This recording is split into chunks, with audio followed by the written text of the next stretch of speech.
शिवदत्त का षड्यंत्र। छोटे मालिक? हाँ हाँ हाँ, ये छोटे मालिक हैं, वह लौट आए हैं। ये बहुत अच्छा हुआ कि छोटे मालिक लौट आए हैं। हे ईश्वर, आपका कोटि कोटि धन्यवाद।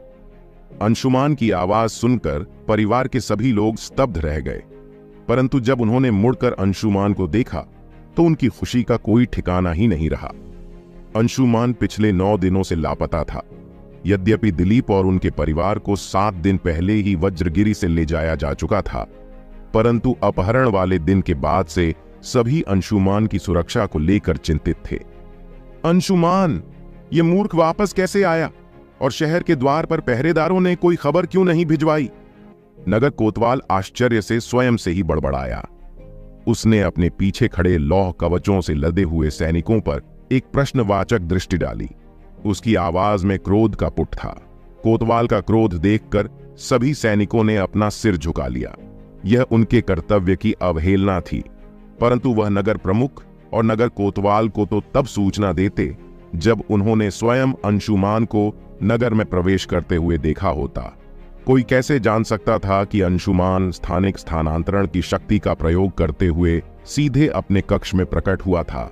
तुम सब शोर मत करो, मैं बहुत थक गया हूं और अब विश्राम करना चाहता हूं, अंशुमान ने क्रोधित स्वर में कहा और पुनः मुड़कर अपने कक्ष की ओर बढ़ गया। उसने न तो परिवार के किसी व्यक्ति पर ध्यान दिया और न ही नगर कोतवाल या उसके किसी सैनिक पर, परंतु उसे अचानक यूं देखकर सब लोग स्तब्ध खड़े रह गए। अचानक उन सबकी चेतना लौटी और विजय मुड़ते हुए नगर कोतवाल रविंद्र से बोला, नगर कोतवाल रविंद्र, जैसा कि तुम देख सकते हो, हमारे छोटे मालिक लौट आए हैं। क्या अब भी तुम यही कहोगे कि दादाजी का कोई उत्तराधिकारी यहां उपस्थित नहीं है? विजय व्यंग्यात्मक स्वर में बोला। वह जानता था अंशुमान मूर्ख नहीं है और उसके लौट आने से उसने अपना साहस पुनः पा लिया था।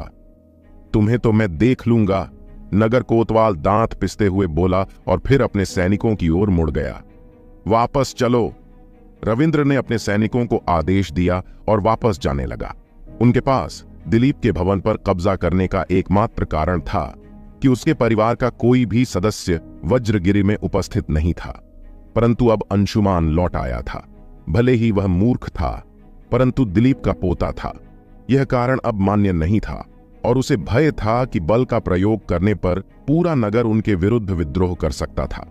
वज्रगिरी नगर में दिलीप के परिवार की प्रतिष्ठा को कम नहीं आंका जा सकता था। उन्हें झांक था कि यक्ष गुरुकुल की परीक्षा वाले दिन जब अंशुमान पर आक्रमण हुआ था तो पूरा नगर उसे बचाने के लिए हमलावरों से भिड़ गया था। यद्यपि रविंद्र को अभी तक यह पता नहीं चल पाया था कि अंशुमान कैसे लौटकर आया, परंतु वह कोई जोखिम नहीं उठाना चाहता था, अतः अपने सैनिकों को लेकर वापस लौट गया। नगर कोतवाल और उसके सैनिकों को जाता हुआ देखकर विजय और बाकी सब ने गहरी सांस भरी। एक ओर जहां उन्हें अपने सर की छत को खो देने के भय से मुक्ति मिल गई थी, वहीं अंशुमान के लौट आने की सूचना ने उनकी प्रसन्नता और भी बढ़ा दी थी। उनके लिए अंशुमान के सुरक्षित लौट आने से बड़ी कोई प्रसन्नता नहीं थी। रात काफी हो चुकी है, छोटे मालिक बहुत थक गए हैं और विश्राम करना चाहते हैं। हम कल उनसे बात करेंगे। अभी आप सब लोग अपने अपने कक्षों में जाइए, देवेश ने सभी लोगों से कहा। दिलीप के जाने के बाद घर की बागडोर उसी के हाथ में थी। यद्यपि सभी लोग अंशुमान के लौट आने से अत्यधिक उत्साहित थे और उसे इस बारे में जानना चाहते थे, परंतु सबको देवेश की बात सही लगी और सब अपने अपने कमरों में लौट गए। अंत में वहां मात्र देवेश, विजय और देवप्रिया ही रह गए। मुझे आश्चर्य है कि छोटे मालिक घर में कब आए और हम में से किसी ने इस पर ध्यान क्यों नहीं दिया? सबके चले जाने के बाद देवप्रिया ने देवेश से पूछा। यह जानने के लिए तो मैं भी उत्सुक हूं, परंतु अभी उन्हें विश्राम करने दो। हम कल उनसे इस बारे में बात करेंगे। देवेश यद्यपि स्वयं भी अंशुमान के लौटने को लेकर उत्सुक और उत्साहित था, परंतु उसने यह भाव अपने चेहरे पर नहीं आने दिया। यद्यपि उसकी आयु मात्र 16 वर्ष ही है, परंतु पिछले 9 दिनों में घटी घटनाओं ने उसे परिपक्व बना दिया था। ठीक है, देवप्रिया ने एक कमजोर प्रतिक्रिया दी और चली गई। मुझे लगता है तुम्हें भी विश्राम करना चाहिए, विजय ने दिवेश की पीठ थपथपाते हुए कहा और अपने कक्ष की ओर चला गया। सितारों से भरे आसमान के नीचे इस समय देवेश अकेला खड़ा है। उसकी भौहें तनी हुई हैं और मुख मुद्रा अत्यंत गंभीर दिख रही है। छोटे मालिक लौट आए हैं, परंतु शिवदत्त इस मामले को ऐसे ही नहीं जाने देगा। वैसे ही परिवार की स्थिति। देवेश ने अपनी कमरबंद से धन की पोटली निकाली। 19 स्वर्ण मुद्राएं, 25 रजत मुद्राएं और 61 कांस्य मुद्राएं। पूरे परिवार की यही धनराशि है जो सभी 22 लोगों की बचत है। यद्यपि यह कुछ समय के लिए पर्याप्त था, परंतु फिर भी यह पूरे परिवार की आजीविका को बहुत लंबे समय तक बनाए रखने में सक्षम नहीं होगा। दादाजी, मैं क्या करूं? देवेश ने सिर उठाकर आसमान की ओर देखा। उसका चेहरा चिंता से भरा हुआ दिखने लगा। इस समय नगर प्रमुख के महल में शिवदत्त अपने अध्ययन कक्ष में एक पोथी पर झुका हुआ है। पोथी को देखते हुए वह धीमे धीमे कोई गीत गुनगुनाता जा रहा है। उसके चेहरे पर खुशी तैर रही है। पिछले 3 सालों से लगातार दिलीप से संघर्षरत रहने के पश्चात अब अंततः वज्रगिरी नगर में उसका वर्चस्व स्थापित हो चुका था। दिलीप की अनुपस्थिति में अब कोई भी उसकी अवज्ञा करने का साहस नहीं कर पाएगा। इसके अतिरिक्त दिलीप की दुकानें, हवेली और अन्य कोई भी संपत्ति अब उसके अधिकार में आने वाली है। शिवदत्त अभी अपनी सुनहरे भविष्य की कल्पना में खोया ही हुआ था कि एक झटके के साथ द्वार खुला और नगर कोतवाल रविंद्र ने दौड़ते हुए कक्ष में प्रवेश किया। तुम इतने अधीर क्यों हो? शिवदत्त ने नगर कोतवाल पर एक क्रोधित दृष्टि डाली। क्या मामला सुलझ गया है? नगर कोतवाल रविंद्र उत्तर देने में झिझकने लगा। क्या कोई समस्या है? क्या उस बूढ़े के सेवकों ने कोई प्रतिरोध किया? मैंने स्पष्ट आदेश दिया था कि यदि उनमें से कोई भी प्रतिकार करता है तो उसकी हत्या कर देना। यह कहते हुए शिवदत्त ने अपनी भौहें चढ़ा दी। हाँ स्वामी, परंतु हम दिलीप की हवेली पर कब्जा नहीं कर पाए। नगर कोतवाल का असहाय स्वर गूंजा। क्या? शिवदत्त क्रोध में गरजा। तुम सब किसी काम के नहीं हो। तुम और तुम्हारे 100 सैनिक उन कल के बालकों के हाथों मुंह की खाकर लौट आए। नहीं स्वामी, ऐसा नहीं है। हम हवेली पर कब्जा नहीं कर पाए क्योंकि वह मूर्ख लौट आया है। नगर कोतवाल रविंद्र ने तुरंत कहा। इससे क्या अंतर पड़ता है कि वह मूर्ख लौट आया है? शिवदत्त गरजा, परंतु अगले ही क्षण चौंक उठा। क्या तुमने कहा अंशुमान, वह मूर्ख वापस आ गया है? हां स्वामी, रविंद्र ने असहाय स्वर में कहा। यह कैसे संभव है? नगर प्रहरियों को स्पष्ट आदेश थे कि उसके लौटते ही मुझे सूचित किया जाए। शिवदत्त ने आश्चर्य से कहा। स्वामी, मैंने और सैनिकों ने उसे स्वयं दिखा है। यदि हम उन पर आक्रमण करते तो उस मूर्ख के लौट आने का समाचार पाते ही नगरवासी विद्रोह कर देते। नगर कोतवाल ने अपनी विवशता बताई। नगर कोतवाल की बातें सुनकर शिवदत्त के चेहरे पर रोष झलकने लगा। उसे भी समाचार मिल चुका था कि अंशुमान के अपहरण वाले दिन पूरा नगर उसे बचाने के लिए जुट गया था। यह बूढ़ा दिलीप मुझे कभी शांति से नहीं जीने देगा। शिवदत्त अपने दांत पीसते हुए बोला। मुझे लगा था कि उसके मरने के बाद अब इस नगर पर अंततः मेरा राज्य होगा, परंतु अब उसका मूर्ख पोता लौट आया है। ये पूरा परिवार ही मेरे लिए पनौती है। महोदय, यदि आपका आदेश हो तो मैं उस मूर्ख की हत्या कर सकता हूं। उसके मरते ही इस नगर पर आपका आधिपत्य होगा। नगर कोतवाल रविंद्र ने सुझाव दिया। नहीं, शिवदत्त ने हाथ लहराते इस प्रस्ताव को अस्वीकार कर दिया। परंतु स्वामी, क्यों? रविंद्र ने आश्चर्य से पूछा। शिवदत्त ने तुरंत अपने मेज से एक पत्र नगर कोतवाल के सम्मुख फेंक दिया। रविंद्र ने झंझकते हुए उस पत्र को उठाया, परंतु उसे पढ़ते ही उसके मुख के भाव परिवर्तित हो गए। स्वामी, यह तो राजकीय घोषणा पत्र है।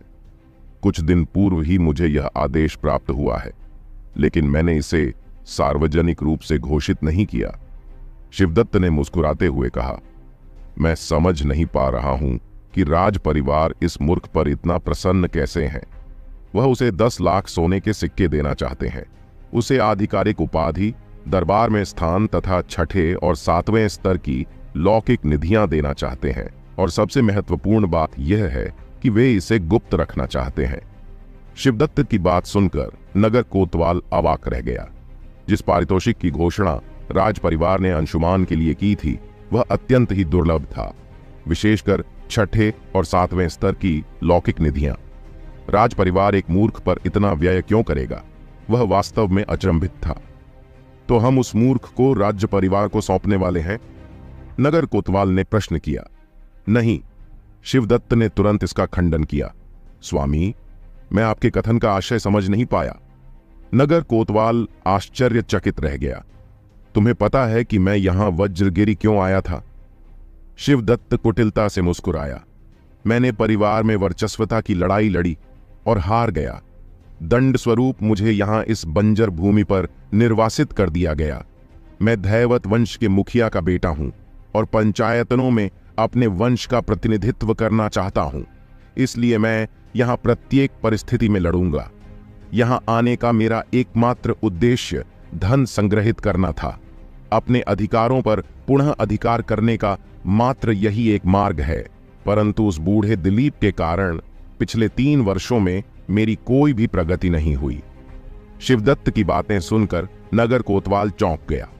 शिवदत्त ने कहना जारी रखा, अब वह बूढ़ा भी समाप्त हो चुका है और उसकी अधिकांश संपत्ति पर मैंने अधिकार कर लिया है। परंतु इतना भी अभी के लिए पर्याप्त नहीं है और अब राज परिवार इस मूर्ख के ऊपर इतना बड़ा पारितोषिक घोषित करता है। तुम इसका अर्थ समझते हो? शिवदत्त धूर्ततापूर्वक बोला। तुम्हें क्या लगता है राज परिवार ऐसा किस लिए करेगा? धन, शक्ति, उपयुक्तता? राज परिवार के पास इन चीजों की कोई कमी नहीं है। उन्हें चाहिए तो बस सामर्थ्य, पंचायतों से ऊपर उठने की, और इसके लिए वह कुछ भी करेंगे। इसका साधारण सा अर्थ है, उस मूर्ख में कुछ तो ऐसा है जो राज परिवार को चाहिए। जरा सोचो, वह लोग जो उस बूढ़े दिलीप और उसके परिवार को लेकर गए हैं, वह कहां से आए थे? वह आसमान में उड़ रहे थे। वह निश्चित रूप से 9वें स्तर के योद्धा थे, वह भी 6ठे या 7वें चरण के। यक्ष लोक में तो शायद ही कोई 9वें स्तर का योद्धा है, तो फिर ये लोग कहां से आए? वह भी मात्र उस बुढ़े के परिवार को ले जाने के लिए। शिवदत्त की बात सुनकर नगर कोतवाल पुनः चौंक गया। उसकी दृष्टि में दिलीप और उसके परिवार का कोई महत्व नहीं था, अतएव 10 9वें स्तर के योद्धाओं का आगमन, वह भी मात्र बूढ़े दिलीप और उसके परिवार के लिए, वास्तव में उसके लिए आश्चर्य की बात थी। शिवदत्त ने पुनः कहा, दिलीप एक साधारण सा व्यक्ति है, परंतु इतने शक्तिशाली लोग उसके पीछे हैं। इसका कोई तो कारण होना चाहिए। क्या ऐसा नहीं हो सकता कि उनके पास कोई शक्तिशाली और बहुमूल्य वस्तु है? यदि राज परिवार यह गुप्त घोषणा करता है तो इसका केवल एक ही अर्थ निकलता है, वह वस्तु उस मूर्ख के नियंत्रण में है। परंतु यह मुझे उचित नहीं लगता स्वामी। अचानक नगर कोतवाल कुछ सोचकर बोला। क्या उचित नहीं है? शिवदत्त ने पूछा। स्वामी, जरा सोचिए, यदि उस बूढ़े दिलीप के पास कोई ऐसी वस्तु थी भी तो वह उसे उस मूर्ख को क्यों देगा? वह मात्र एक मूर्ख है। नगर कोतवाल की बात सुनकर शिवदत्त दंग रह गया, परंतु फिर एक मुस्कुराहट के साथ वह बोला, परंतु वह मूर्ख उस बूढ़े का एकमात्र वंशज है। यदि वह उसे वह वस्तु नहीं देगा तो किसे देगा? परंतु स्वामी, क्या वह इस मूर्ख पर इतना विश्वास कर सकता था? क्या होता यदि वह इस वस्तु को खो देता? तुम जानते हो कि वह बूढ़ा अपने इस मूर्ख पोते से कितना प्रेम करता है। शिवदत्त कुटिलता से मुस्कुराया। वैसे भी चिंता की कोई बात नहीं है। जब तक यह मूर्ख वज्रगिरी में है, हम आज नहीं तो कल उस तक पहुंच ही जाएंगे। उचित है स्वामी, मैं अपने कुछ व्यक्तियों को उनके निरीक्षण पर लगा देता हूं, नगर कोतवाल ने कहा। उसकी आवश्यकता नहीं है। शिवदत्त ने अपना हाथ लहराते हुए अस्वीकार कर दिया। आवश्यकता नहीं है। नगर कोतवाल चौंका। यह उन्हें और अधिक सतर्क कर देगा। शिवदत्त बोला, इसके अतिरिक्त वह 3 दास बच्चे इतने सरल भी नहीं है।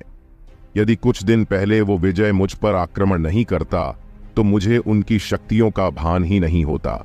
और सबसे बड़ी बात, हम अभी पुष्टि नहीं कर सकते कि यह खजाना वास्तव में उस मूर्ख के पास है या अन्य किसी के पास।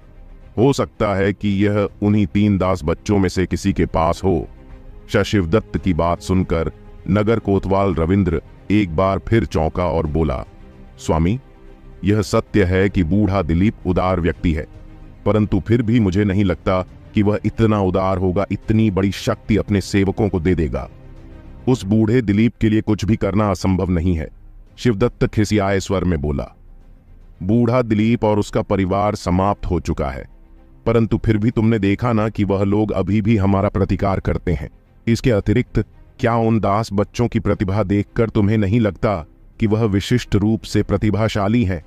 शिवदत्त की बात सुनकर नगर कोतवाल सोच में पड़ गया।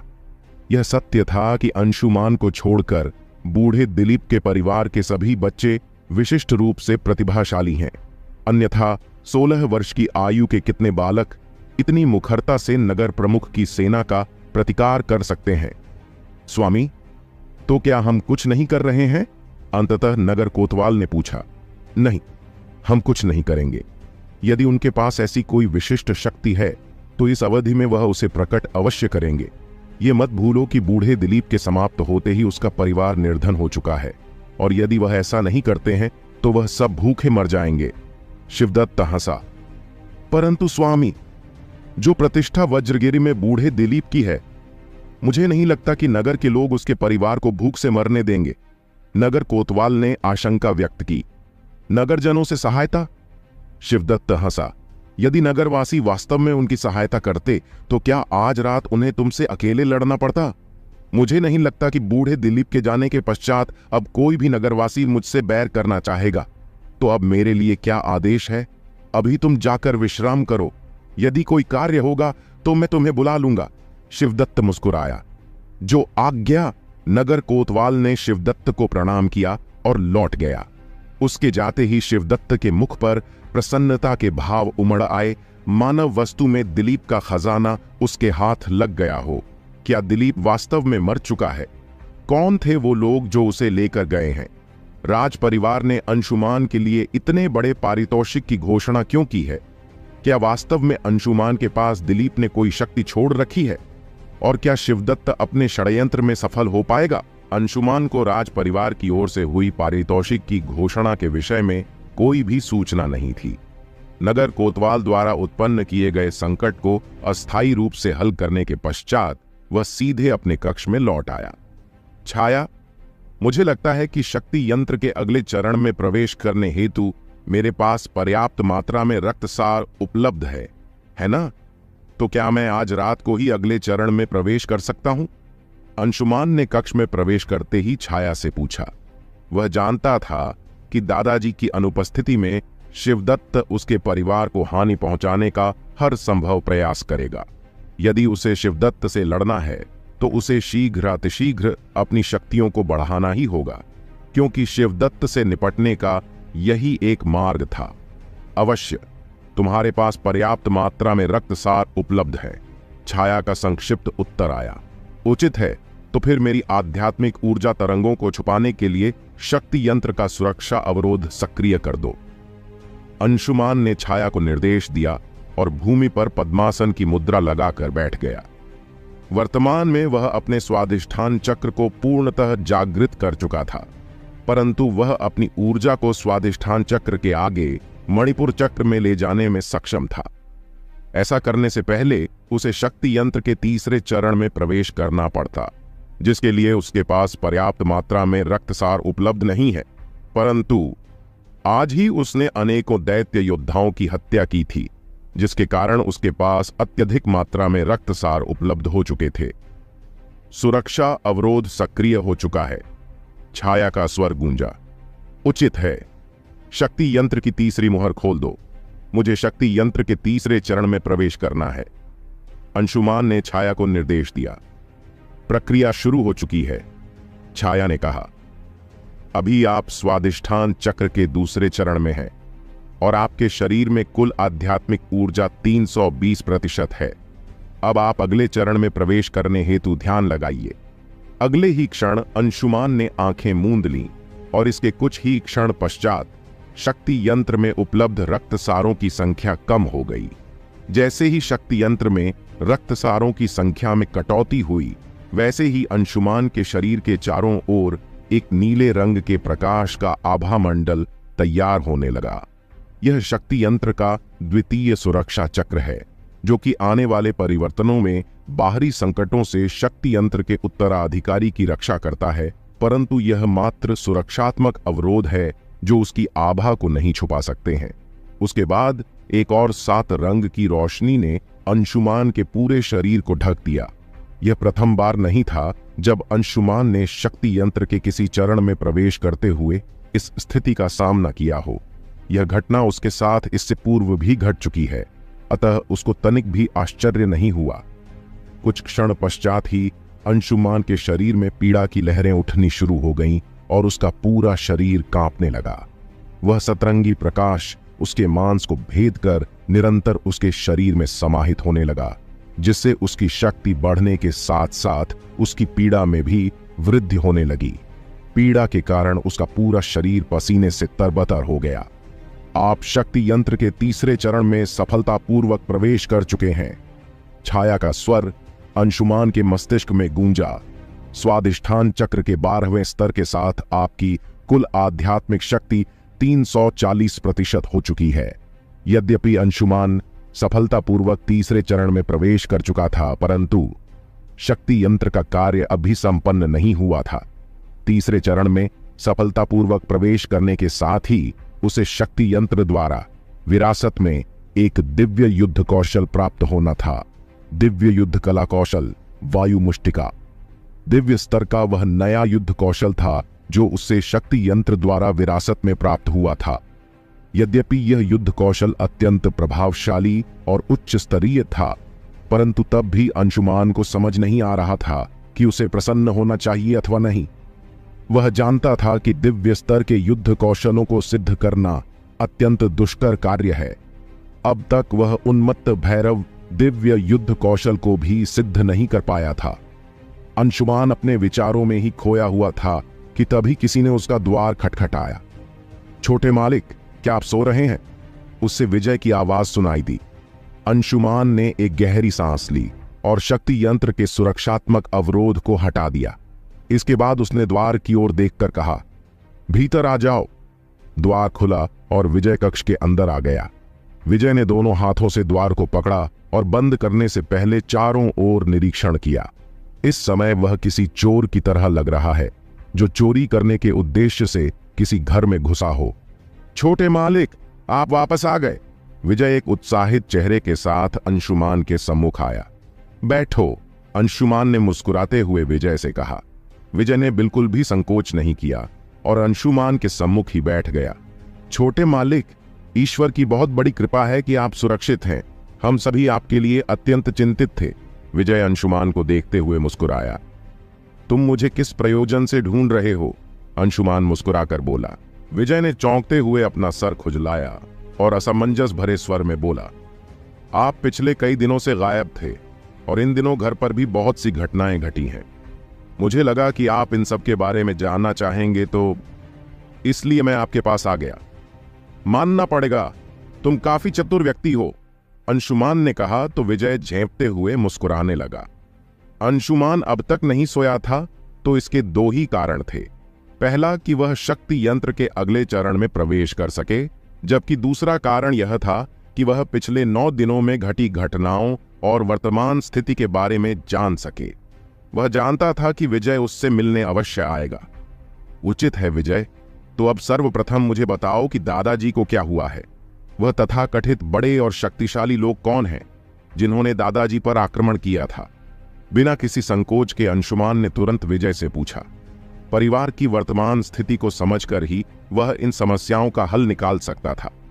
छोटे मालिक, मुझे नहीं लगता कि आपको नगर प्रमुख या उसके किसी पालतू कुत्ते की बात पर विश्वास करना चाहिए। उस दिन जो लोग दादाजी को ले जाने के लिए आए थे, वह दादाजी के दुश्मन नहीं थे। विजय ने अंशुमान को चौंकाते हुए कहा। उस दिन जो 10 लोग आए थे, उनके नायक चंद्रमोहन, वह वास्तव में यक्ष गुरुकुल के प्रधानाचार्य हैं, और बाकी लोग गुरुकुल के अन्य प्रशिक्षक। उन सभी को दादाजी ने ही बुलाया था। क्या? यक्ष गुरुकुल के प्रमुख?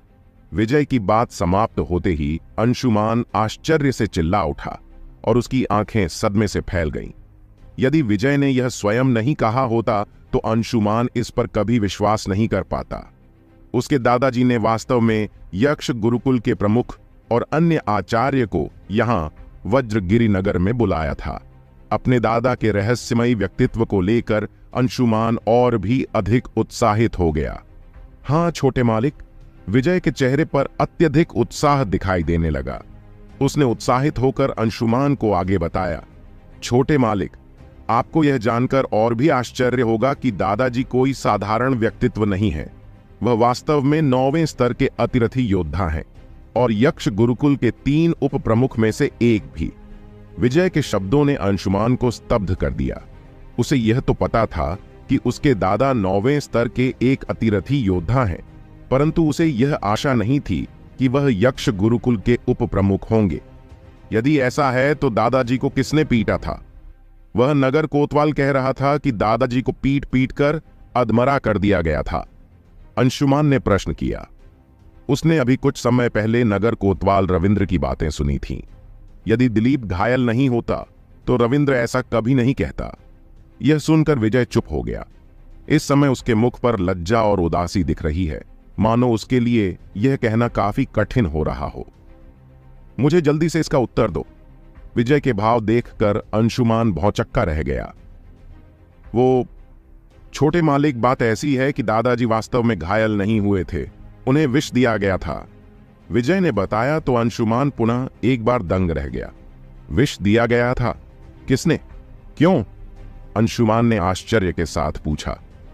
वो यक्ष गुरुकुल के प्रमुख ने हमें बताया था कि दादाजी को यह विष वास्तव में 10 वर्ष पूर्व दिया गया था। विजय ने अंशुमान को बताते हुए कहा, क्योंकि दादाजी एक 9वें स्तर के अत्यंत शक्तिशाली अतिरथी योद्धा हैं, तो उन्होंने अपनी आध्यात्मिक ऊर्जा की सहायता से इस प्रखर विष को अपने आध्यात्मिक चक्रों में बंद कर दिया था। इस प्रकार यह विष अपना प्रभाव उन पर नहीं दिखा पाया। तो फिर यह विष अचानक उन पर प्रभाव क्यों छोड़ने लगा? अंशुमान ने पुनः पूछा। अंपु, छोटे मलिक, क्या आपको अभी भी वह घटना याद है जब उस गंजे व्यक्ति ने आपका अपहरण कर लिया था? विजय ने झिझकते हुए अंशुमान से पूछा। अचानक अंशुमान का शरीर कांप उठा। उस दिन का स्मरण करते ही उसके मस्तिष्क में दैत्य महाराज ज्वाल पक्षी की छवि उभरी। विजय ने अंशुमान को देखा और कहना जारी रखा, उस दिन देवेश ने दादाजी को संदेश भेजा और हम सब ने उस गंजे व्यक्ति का पीछा करना शुरू कर दिया, परंतु उस गंजे व्यक्ति की गति अत्यधिक तीव्र थी और कुछ समय पश्चात ही हमने उसे खो दिया। बाद में जब राजकुमारी शिविका की धाय मां उस गंजे व्यक्ति के पीछे और आगे बढ़ी तो उन्होंने दादाजी को एक 8वें स्तर के दैत्य योद्धा के साथ लड़ते हुए देखा। दादाजी ने उस दैत्य योद्धा का एक पंख भी तोड़ दिया था, परंतु दुर्भाग्य से दादाजी के शरीर में आध्यात्मिक ऊर्जा का प्रवाह तीव्र हो गया और इसी के साथ उनके आध्यात्मिक चक्रों से वह विष भी स्वतंत्र हो गया। उस विष के प्रभाव से दादाजी अचेत हो गए और वह दैत्य योद्धा भी भाग गया, परंतु अचेत होने से पूर्व दादाजी ने यक्ष गुरुकुल के प्रमुख को सूचना भेज दी थी। इसका अर्थ है कि उस दैत्य योद्धा से लड़ने के कारण दादाजी की स्थिति बिगड़ी थी। अंशुमान आश्चर्य से सोचते हुए बोला, हां, यक्ष गुरुकुल के प्रमुख ने भी बताया था कि दादाजी ने संभवतः उस दैत्य योद्धा से लड़ने के लिए अपनी पूरी आध्यात्मिक शक्ति का प्रयोग किया था और इसी कारण से उनके शरीर में बंद वह विष मुक्त हो गया था। विजय अंशुमान से सहमति जताते हुए बोला, दैत्य महाराज ज्वाल। विजय की बात सुनकर अंशुमान अंतहीन क्रोध से भर गया। तुम्हारे लिए यही श्रेष्ठ होगा कि अनादि वन में उन दानव योद्धाओं के हाथों मारे जाओ, अन्यथा यदि निकट भविष्य में कभी भी तुम मेरे पाले पड़ते हो तो मैं तुम्हें ऐसी क्रूर मृत्यु दूंगा कि स्वयं महाकाल का हृदय भी दहल जाएगा। तुम्हारे पंख, तुम्हारा मांस, रक्त और अस्थियां, मैं सब कुछ नष्ट भ्रष्ट कर दूंगा। अंशुमान का स्वर अंतहीन क्रोध से भरा चुका है।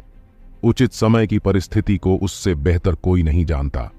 अगर उस दिन दैत्य महाराज ज्वाल पक्षी अवरोध उत्पन्न नहीं करता तो दादाजी उसे बहुत समय पहले ही उस गंजे व्यक्ति से बचा लेते। अंशुमान को पूर्ण विश्वास था कि ज्वाल पक्षी से निरंतर उलझन के कारण ही दादाजी ने अपने आध्यात्मिक चक्र को जागृत किया था। अंशुमान के शब्दों को सुनकर विजय भी चकित रह गया। अंशुमान का रोष इस समय विजय स्पष्ट रूप से देख सकता है। तुमने कहा था कि यक्ष गुरुकुल के लोग दादाजी को ले गए थे। उन्होंने दादाजी के स्वास्थ्य को लेकर क्या कहा था? क्या वो दादाजी को उस विष के प्रभाव से बचा सकते हैं? अंशुमान ने विजय से पुनः प्रश्न किया, परंतु विजय ने कोई उत्तर नहीं दिया, वरन अपने सर को झुका लिया। मुझे बताओ कि उन्होंने क्या कहा? अंशुमान ने व्यग्रतापूर्वक कहा। यद्यपि विजय के भावों ने उसे सब कुछ बता दिया था, परंतु फिर भी वह विजय के मुख से वह सब सुनना चाहता था। आशा की एक किरण अभी भी उसके हृदय में आलोकित है। यक्ष गुरुकुल के प्रमुख ने बताया कि दादाजी को आत्मा विनाशक कली विष दिया गया है। यह विष अत्यंत घातक होता है और यक्ष गुरुकुल भी इसका उपचार नहीं कर सकता। दादाजी ने इसीलिए अपने ऊर्जा चक्रों को बंद करके इस विष को उनमें कैद कर दिया था। अपने साधना के बल पर वह अभी 10 वर्ष और जीवित रह सकते थे, परंतु अब वह अनंत काल के लिए अचेत हो चुके हैं। वह स्वयं अपने सामर्थ्य के आधार पर इस विष का प्रतिरोध नहीं कर सकते हैं। अधिक से अधिक वह मात्र 3 माह ही जीवित रह सकते हैं, विजय ने अंशुमान को बताया। परंतु यक्ष गुरुकुल के प्रमुख ने हमें कहा था कि दादाजी को वापस यक्ष गुरुकुल ले जाने के पश्चात वह उन्हें हिम समाधि में रख देंगे। इससे विष का प्रभाव मंद पड़ जाएगा और उन्हें उपचार ढूंढने के लिए कुछ समय प्राप्त हो जाएगा, और ये समय 3 वर्ष का होगा। परंतु यदि 3 वर्षों में भी वह इस विष का उपचार नहीं ढूंढ पाए तो फिर कोई आशा नहीं है। हम दादाजी को सदा के लिए खो देंगे। विजय की आवाज मंद होते होते अंततः कांपने लगी। अश्रु की कुछ बूंदें उसके गालों पर लुढ़क आईं। 3 वर्ष? वह पिछले 10 वर्षों में इस विष का कोई उपचार नहीं ढूंढ पाए और उन्हें लगता है कि अगले 3 वर्ष पर्याप्त होंगे? अंशुमान चिढ़कर बोला। उसे दिलीप की चिंता हो रही थी। तुम्हारे दादाजी वास्तव में भाग्यशाली हैं क्योंकि तुम उनके पोते हो। अंशुमान को अपने मस्तिष्क में छाया की आवाज सुनाई दी। चिंता मत करो, उन्हें कुछ नहीं होगा। तुम्हारा कहने का तात्पर्य क्या है? छाया की बात सुनकर अंशुमान का शरीर कांप उठा। आत्मा विनाशक कली विष का प्रभाव समाप्त करना इतना भी कठिन नहीं है, परंतु उसके लिए तुम्हें अत्यंत परिश्रम करना होगा। छाया का दृढ़ स्वर अंशुमान के मस्तिष्क में गूंजा।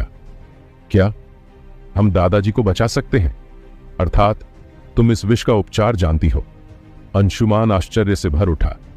अवश्य, मैं इस विष का उपचार जानती हूं, परंतु उसके लिए तुम्हें अत्यंत दुष्कर कार्य करना होगा, छाया ने कहा।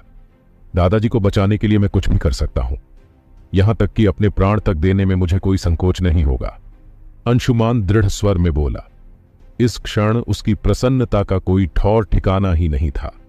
यदि छाया इस विष का तोड़ जानती है तो फिर अंशुमान दिलीप को बचाने में अपना पूरा सामर्थ्य झोंक देगा। किसने दिया था दिलीप को विष? क्या अंशुमान दिलीप को बचाने में सफल हो पाएगा? इसके लिए उसे किस चुनौती का सामना करना हो? दादाजी को बचाने के लिए मैं कुछ भी कर सकता हूं, यहां तक कि अपने प्राण तक देने में मुझे कोई संकोच नहीं होगा, अंशुमान दृढ़ स्वर में बोला। छाया, मुझे बताओ कि दादाजी को बचाने के लिए मुझे क्या करना होगा? अंशुमान का स्वर दृढ़, निश्चयी और निर्णायक था।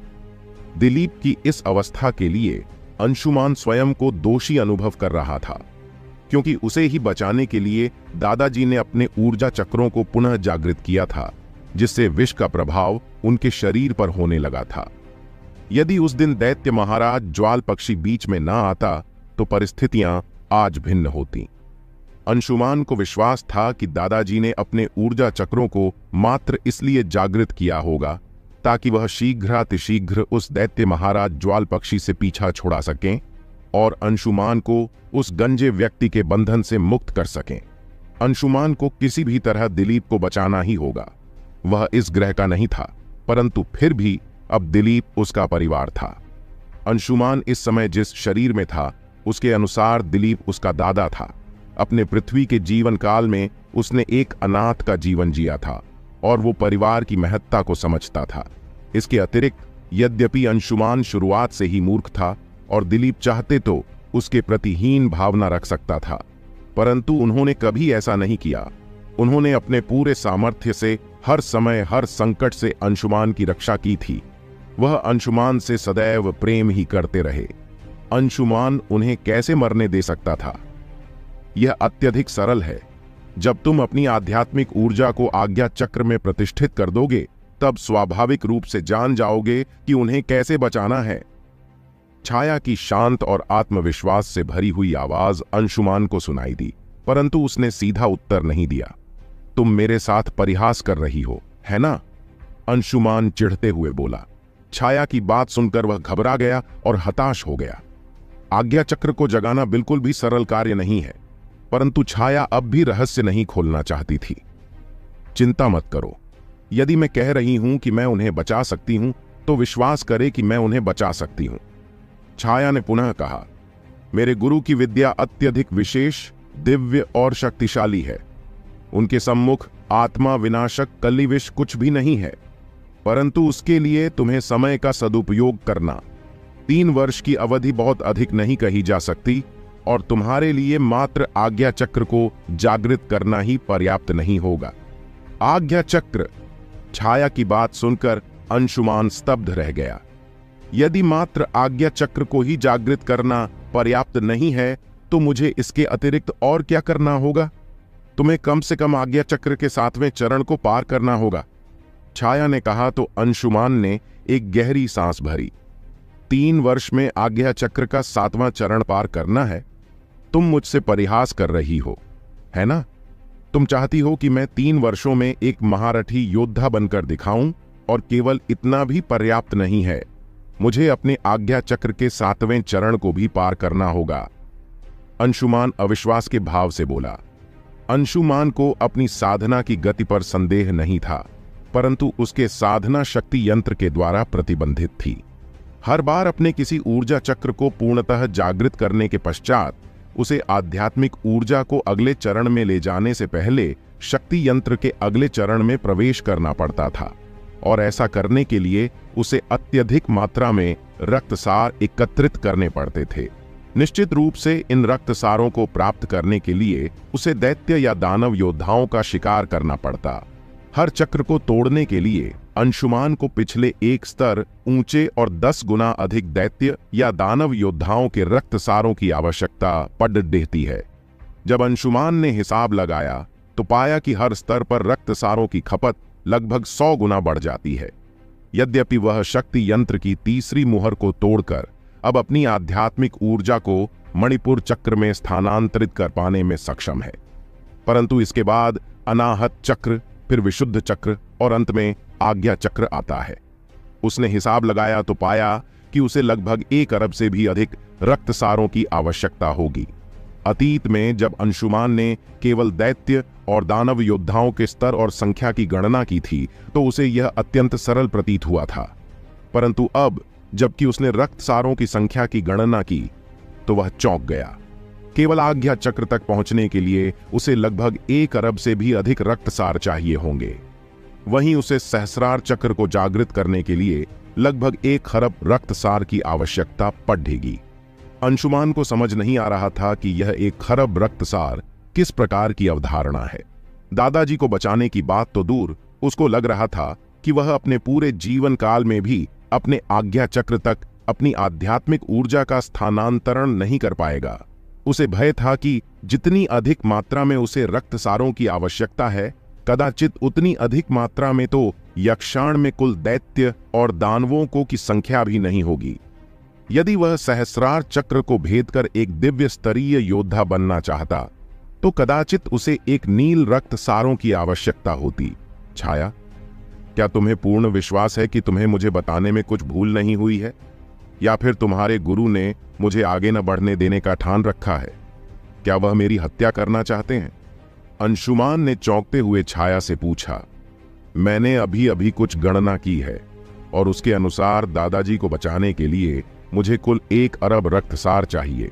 इसके अतिरिक्त यदि मैं एक अतिरथी योद्धा बनना चाहूं तो उसके लिए मुझे 1 खरब रक्तसार और एक दिव्य स्तर का योद्धा बनने के लिए लगभग 1 नील रक्तसारों की आवश्यकता होगी। क्या तुम्हें लगता है कि यह संख्या वास्तव में उपलब्ध है? मुझे कैसे पता होगा? यदि मेरे मालिक ने शक्ति यंत्र के चरणों को पार करने के लिए यह व्यवस्था की है तो कदाचित इस प्रश्न का उत्तर हां है। अंशुमान का प्रश्न सुनकर छाया भी असमंजस में पड़ गई। उसके बात करने की शैली बदली हुई प्रतीत होने लगी और यह स्पष्ट लगने लगा कि उसकी आवाज में आत्मविश्वास की कमी थी। उसकी बात सुनकर अंशुमान भी कांप उठा। क्या वह दिलीप को बचा पाने में सफल हो पाएगा? मेरे विचार में तुम्हें चिंता करने के स्थान पर प्रयास करना आरंभ कर देना चाहिए। यदि तुम दादाजी को बचाना चाहते हो तो किसी भी परिस्थिति में तुम्हें 3 वर्षों में अपने आज्ञा चक्र को जागृत करना ही होगा। क्या तुम अभी से बिना प्रयास किए ही हार मानने वाले हो? अंशुमान को छाया की आवाज अपने मस्तिष्क में सुनाई दी। मैं दादाजी को बचाने का हर संभव प्रयास करूंगा, भले ही इसके परिणाम स्वरूप मुझे अपने प्राण गंवाने पड़े, भले ही इसके लिए मुझे पूरे यक्षाण की धरती से दैत्यों और दानवों की प्रजाति का समूल नाश करना पड़े। मैं किसी भी मूल्य पर, किसी भी परिस्थिति में दादाजी को बचाऊंगा, अंशुमान ने दृढ़ स्वर में कहा। उसे किसी भी तरह 1 अरब रक्तसार एकत्रित करने ही होंगे। वह बिना प्रयास किए हार नहीं मान सकता था। वह जानता था कि समस्याएं उतनी विकराल नहीं होती जितना हमें उनके परिणाम का भय लगता है। यदि कोई समस्या है तो उसका हल भी अस्तित्व में अवश्य ही होगा, अतः चिंतित होने की कोई आवश्यकता नहीं थी। छोटे मालिक, क्या आप ठीक हैं? अचानक अंशुमान को अपने कंधे पर विजय का दबाव अनुभव हुआ तो वह अपनी चेतना में पुनः लौट आया। वह छाया से गुप्त संभाषण कर रहा था, जिससे विजय को उसके व्यवहार के प्रति निश्चित ही शंका हुई होगी। हां, मैं ठीक हूं। अंशुमान विजय को देखते हुए मुस्कुराया। वास्तव में मैं कुछ सोच रहा था। क्या? विजय ने उत्सुकता से पूछा। मैं सोच रहा था कि यदि यक्ष गुरुकुल के प्रमुख और अन्य प्रशिक्षक यहां आए थे तो तुम लोग उनके साथ क्यों नहीं गए? मेरे विचार में तुम्हारी वर्तमान प्रतिभा और क्षमता के आधार पर तुम लोगों को तो गुरुकुल में प्रवेश मिलने में कोई समस्या नहीं होनी चाहिए थी। क्या उन लोगों ने तुम्हारे सम्मुख यह प्रस्ताव नहीं रखा? अंशुमान ने विजय से पूछा। उसने इस बारे में विजय से पहले भी सुन रखा था कि उन तीनों की शक्ति राजकुमारी शिविका के समान ही होगी। वो गुरुकुल प्रमुख ने हमारे सम्मुख यह प्रस्ताव तो रखा था, परंतु विजय उत्तर देने में थोड़ा सा झिझका। परंतु क्या? अंशुमान में चौंक कर पूछा। विजय ने अंशुमान को देखा और धीमे स्वर में कहा, कुछ दिन पूर्व आपका अपहरण हो गया था, परंतु हम नहीं जानते थे कि आपको कहां खोजा जाए। राजकुमारी शिविका ने हमें वचन दिया था कि वह आपको ढूंढने में राज परिवार की सहायता लेगी। इसीलिए हम तीनों ने यहीं रुककर राज परिवार से कोई सूचना आने तक प्रतीक्षा करने का निर्णय किया था। सच कहूं तो हम सब आपकी प्रतीक्षा ही कर रहे थे। हमारा विचार था कि यदि आप लौट कर नहीं आते हैं तो आज्ञा चक्र को जागृत करते ही हम तीनों आपकी खोज में निकल जाएंगे। विजय के शब्दों ने अंशुमान को स्तब्ध कर दिया, परंतु जब उसने उसके दृढ़ संकल्प से युक्त चेहरे पर दृष्टि डाली तो उसका आश्चर्य और भी बढ़ गया। उसने कभी सोचा भी नहीं था कि विजय देवेश और देवप्रिया उसके बारे में इतना सोचते हैं। यक्ष गुरुकुल में प्रवेश पाना यक्षाण के मनुष्यों के लिए एक बहुत बड़ी सफलता मानी जाती है। शायद ही कोई ऐसा व्यक्ति होगा जो इस प्रतिष्ठित गुरुकुल में प्रवेश न पाना चाहे, परंतु उन्होंने यक्ष गुरुकुल के स्थान पर उसे चुना, यह जानते हुए भी कि यदि वह यहां ही ठहरते हैं तो उनका भविष्य अंधकार में होगा।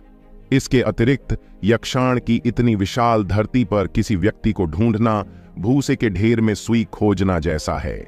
यही नहीं, उन्हें पग पग पर जीवन और मृत्यु के संकट का सामना करना पड़ता, जैसा कि उन्होंने अभी कुछ समय पूर्व नगर कोतवाल का सामना किया था। किसी भी क्षण उनकी मृत्यु हो सकती थी। उनके सम्मुख 2 विकल्प थे और दोनों ही 2 बिल्कुल भिन्न नियतियों की और उनको लेकर जाते, जहां एक ओर स्वर्ग था जबकि दूसरी ओर नरक, परंतु फिर भी उन्होंने उसे चुना था। अंशुमान का हृदय उनके प्रति कृतज्ञता से भर गया। अंशुमान ने एक गहरी सांस ली और स्वयं को संयमित किया। विजय, तुम लोगों ने मुझे अकेला नहीं छोड़ा। तुम्हें वचन देता हूं कि भविष्य में कभी भी तुम लोगों का साथ नहीं छोड़ूंगा। अगर तुम अब भी यक्ष गुरुकुल नहीं जाना चाहते हो तो भी कोई बात नहीं, मैं तुम लोगों की प्रतिभा को इतना निखार दूंगा कि यक्ष गुरुकुल का सबसे प्रतिभाशाली व्यक्तित्व भी तुम्हारे सम्मुख छोटा पड़ जाएगा। अंशुमान ने मन ही मन सोचा और फिर विजय की ओर देखते हुए पूछा, अगर यक्ष गुरुकुल के लोग यहां आए थे तो क्या उन्होंने हमारे परिवार के बारे में कुछ और भी उल्लेख किया था, जैसे कि दादाजी वज्रगिरी नगर में क्यों आए थे, या मेरे माता पिता या चाचा चाची यहां क्यों नहीं हैं? यह प्रश्न सदैव ही अंशुमान को व्यथित एक जिज्ञासु बना देता था। उसे यह रहस्य कभी समझ में ही नहीं आया था कि उनके परिवार की दूसरी पीढ़ी का अस्तित्व इस प्रकार विलुप्त कैसे हो सकता है। गुरुकुल के प्रमुख ने आपके माता पिता या चाचा चाची को लेकर तो कोई उल्लेख नहीं किया था, विजय ने अंशुमान की ओर देखते हुए कहा। परंतु उन्होंने यह अवश्य कहा था कि दादाजी के इस नगर में आने का कारण यह था कि वह नहीं चाहते थे कि आपको गुरुकुल के छात्रों द्वारा परेशान किया जाए। इसके अतिरिक्त दादाजी को विष भी दिया गया था। यही कारण था कि दादाजी वज्रगिरी नगर में आए थे। यद्यपि यह स्थान राजधानी से काफी दूर और लगभग बंजर है, परंतु यहाँ के लोग सरल और कर्तव्यनिष्ठ हैं। उनका विचार था कि उनकी मृत्यु के पश्चात भी आप इस नगर में एक सुखद और शांतिपूर्ण जीवन जी सकते हैं। विजय की बात सुनकर अंशुमान अचंभित हो उठा। एक क्षण के लिए उसका मस्तिष्क विचार शून्य हो गया। दादाजी मेरे लिए यह सब कर रहे थे? अंशुमान आश्चर्य से कह उठा। जहां तक उसका विचार था तो उसने सोचा था कि दादाजी अपने चारों बच्चों को अपने शत्रुओं की दृष्टि से बचाने के लिए इस सीमावर्ती नगर में लाए थे, परंतु वास्तविकता इसके बिल्कुल विपरीत थी। उन्होंने यह सब उसके लिए किया था ताकि वह एक सुखद और शांतिपूर्ण जीवन जी सके।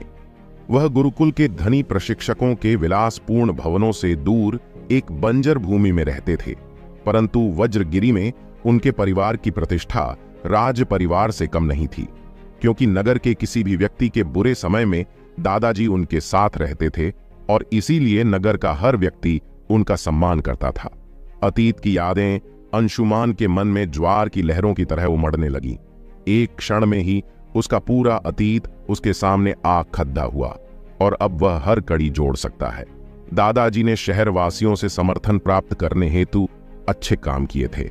ऐसा करके वह एक तरह से अंशुमान के सुखद और स्वर्णिम भविष्य का मार्ग प्रशस्त कर रहे थे, ताकि भविष्य में जब कभी भी वह घातक आत्मा विनाशक कली विष अपना प्रभाव दिखाए तो अंशुमान बिना किसी चिंता के अपना जीवन जी सके और उसकी देखभाल की जा सके। दादाजी अपना सुखी और विलासपूर्ण जीवन छोड़कर इस बंजर नगर में मात्र अंशुमान के लिए ही आए थे, ताकि भविष्य में उसे कोई भी कष्ट न हो। अंशुमान ने विजय पर दृष्टि डाली तो उसकी आंखें आश्चर्य में और भी अधिक फैल गईं।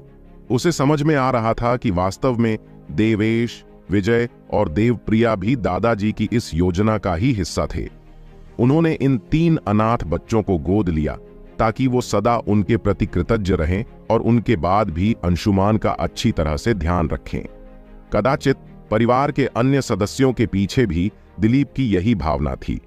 उन्होंने कोई असत्य नहीं बोला था और न ही उनका कोई दुर्भावनापूर्ण उद्देश्य था। उनका उद्देश्य मात्र और मात्र एक ही था, अंशुमान को एक सुखी, शांतिपूर्ण और सुरक्षित भविष्य देना, और इसके लिए उन्होंने हर संभव प्रयास किया था। फिर चाहे वो समृद्ध और विलासपूर्ण जीवन छोड़कर इस बंजर भूमि पर आकर बसना हो, या देवेश, देवप्रिया और विजय को गोद लेना हो, या फिर वज्रगिरी नगर के प्रत्येक व्यक्ति का सुख दुख का साथी बनना हो। वज्रगिरी नगर के सभी निवासी अत्यंत सरल, कर्तव्यनिष्ठ और उदार प्रवृत्ति के थे। उन्होंने प्रेम के बदले प्रेम का आदान प्रदान किया था। दादाजी के प्रेम, समर्पण और पुण्यों का ही फल था कि आज वज्रगिरी का प्रत्येक निवासी अंशुमान के प्रति दया का भाव रखता था। दिलीप के त्याग और समर्पण को देखकर अंशुमान की आंखें नम हो गईं। दिलीप ने यह सब कुछ उसके लिए ही तो किया था। यद्यपि वह अत्यधिक महत्वाकांक्षी और हृदय विहीन व्यक्ति था, परंतु आज अंशुमान बस रोना चाहता था। क्या होगा अंशुमान का अगला कदम? कैसे बचा पाएगा वो दिलीप को इस संकट से? क्या शिवदत्त अंशुमान को ऐसा करने देगा?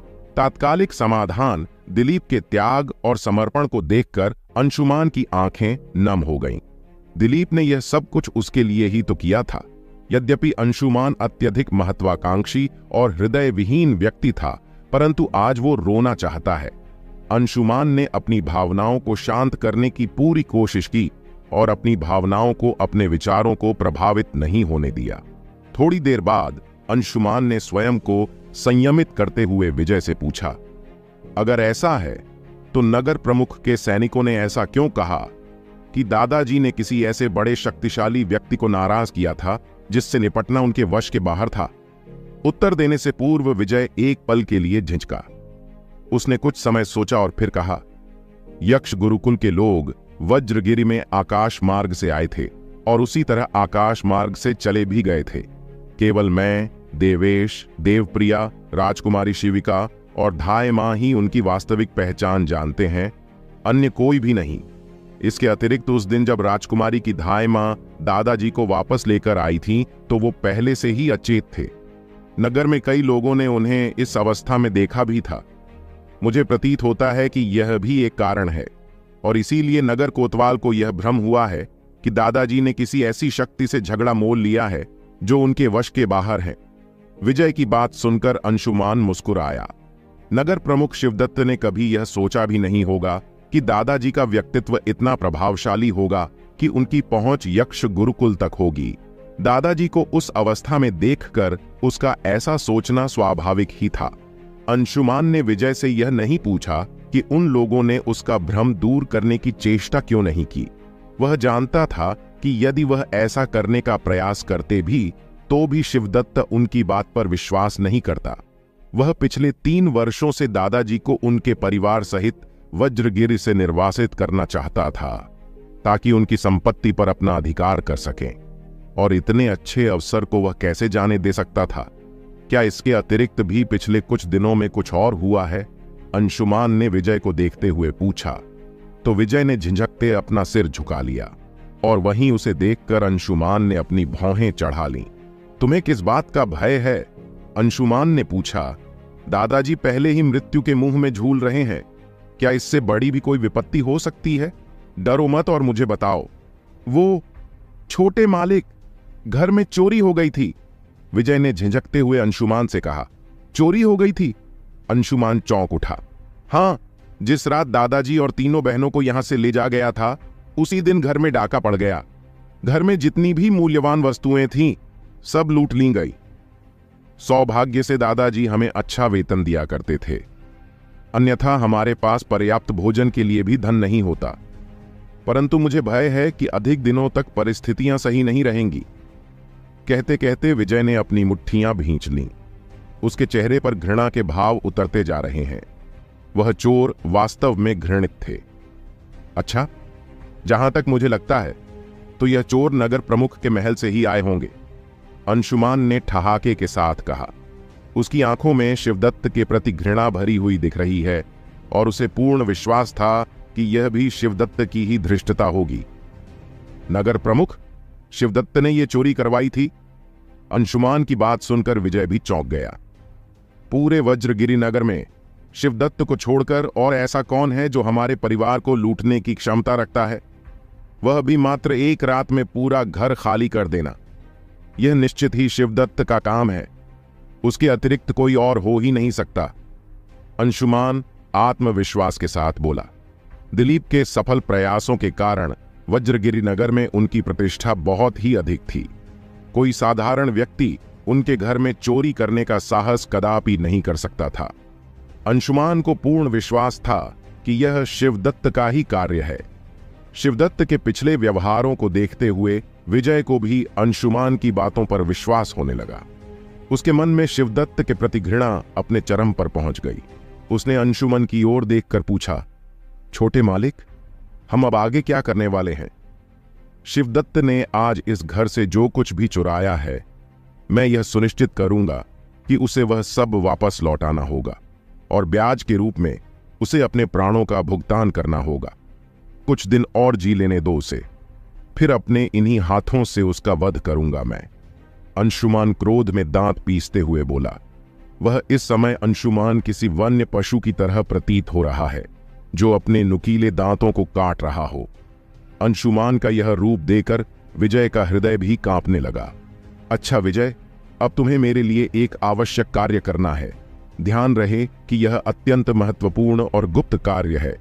अंशुमान ने विजय की ओर देखते हुए कहा, कल प्रातःकाल ही तुम्हें मेरे लिए एक छोटा सा घर खरीदना है। घर का आकार महत्वपूर्ण नहीं है और ना ही यह महत्वपूर्ण है कि घर नया है या पुराना।